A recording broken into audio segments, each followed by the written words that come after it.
مشوية ممكن تعملوه.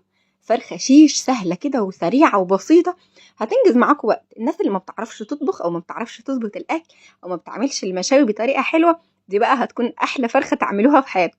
شيش متقطعة مع طريقة تقطيع مع تتبيلة حلوة قوي وطريقة تسوية تطلعها معاكي بتدوب زي ما انت شايفاها كده، واخده لون حلو قوي بتركات بسيطة. اللهم صل وسلم وبارك على سيدنا محمد وعلى اله وصحبه اجمعين. ازيكم يا حلوين؟ يا رب تكونوا بخير يا رب. الاول انا عندي فرخه 2 كيلو وربع او 2 كيلو ونص تقريبا، هي يعني كبيره شويه مش فرخه صغيره. عندي بقى لكل كيلو من الفراخ بصلايه كبيره. انا هنا حاطين بصلتين كبار متقطعين مع طماطميه كبيره متقطعه، نص قرن فلفل حامي واربع فصوص من الثوم وشريحتين من الليمون. عندي ثوم بودره وبصل بودره، بهارات مشاوي، بابريكا، فلفل اسود وكاري. كل التوابل الحلوين دول بقى مع بعض كده هيعملوا لنا ميكس مشاوي حلو قوي. عندي معلقه كبيره من العسل الاسود ومعلقه كبيره من صوص الباربيكيو. لو مش متوفر عسل اسود ممكن تستعملوا دبس رمان، هيديكم برضو نتيجه كويسه قوي، او العكس الموجود استعملوه. عندي بقى تقريبا 4 معالق كبار من الزيت. هنخلط كل الكلام الحلو ده في الكب، وممكن تعملوهم في الخلاط برضو هيطلع معاكم ناعم وحلو قوي. هننزل التتبيله الحلوه دي بقى ونسيبها على جنب علشان نقطع الفرخه بتاعتنا. التتبيله دي طبعا تنفع للفراخ وهي سليمه، لكن هتستعملوا فرخه تكون اصغر شويه في الحجم، يعني وزنها يكون اقل علشان تستوي معاكم وتبقى كويس.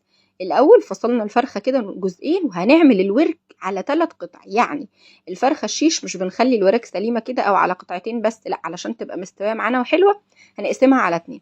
الدبوس بقى هنفتحه كده من الجناب علشان التتبيله توصل جواه ويطلع معانا كده مستوي كويس ودايب.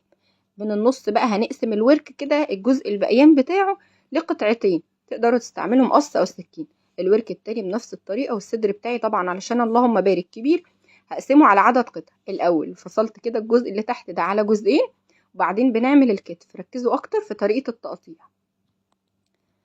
برضو رجعت كده فصلت جزء تاني، وهرجع افصل تاني الجناح عن الكتف، ولكن ما صورتش اللقطه دي. هنا سبت جزء كده الكتف مع الجناح وبعدين هنبقى نفصله. حطيت بقى محلول النقع، غسلت الفراخ بتاعتي كويس قوي مع ميه فيها معلقه كبيره ملح، معلقه كبيره سكر، فصين حبهان، شريحتين كده من القرفه هيدوا ريحه حلوه قوي، وعودين من القرفه، يعني عودين من القرفه وشريحتين من الليمون حبهان. نزلت بقى الفراخ بتاعتي كده كلها جوه التتبيله، وهنزل باقي الكميه. لازم تقلبوها كويس بالمعلقه او بايديكم، ولكن اللهم بارك قلبتها بالمعلقه وكانت حلوه قوي. الكلام ده كله بقى هنسيبها في التلاجة ليلة، 4 ساعات 5 ساعات. انا سبتها بصراحة 3 ساعات وطلعت اللهم بارك حلوة جدا، يعني هتكون سهلة معاكم ومش محتاجة تقعد وقت طويل. بعد ما طلعت بقى كده من التتبيلة وفات عليها الوقت بتاعنا، هنسخن الفرن كويس قوي. ولو هتستعملوا شبكة تكون دافية، يعني ما تبقاش سخنة قوي ما تبقاش باردة، يعني انا قادرة امسكها بايديا، مش عايزينها سخونة جامد. هبدأ كده ارص قطع الفراخ بتاعتي واغطيها بقى بورق الفويل وهدخلها على الفرن. هتقعد بالظبط نص ساعة وهي متغطية. بعد نص ساعة هنرفع الغطا ونشغل عليها الشواية من فوق، ونفضل نقلب كده في قطع الفراخ لحد ما تاخد اللون الحلو ده. ما تستعجلوش عليها، خلوها تاخد وقتها ولونها الحلو علشان تطلع حلوة معاكم كده زي اللي بتيجي من بره.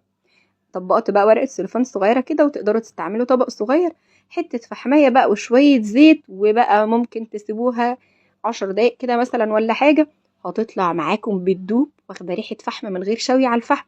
جربوا الوصفة واتمنى رأيكم.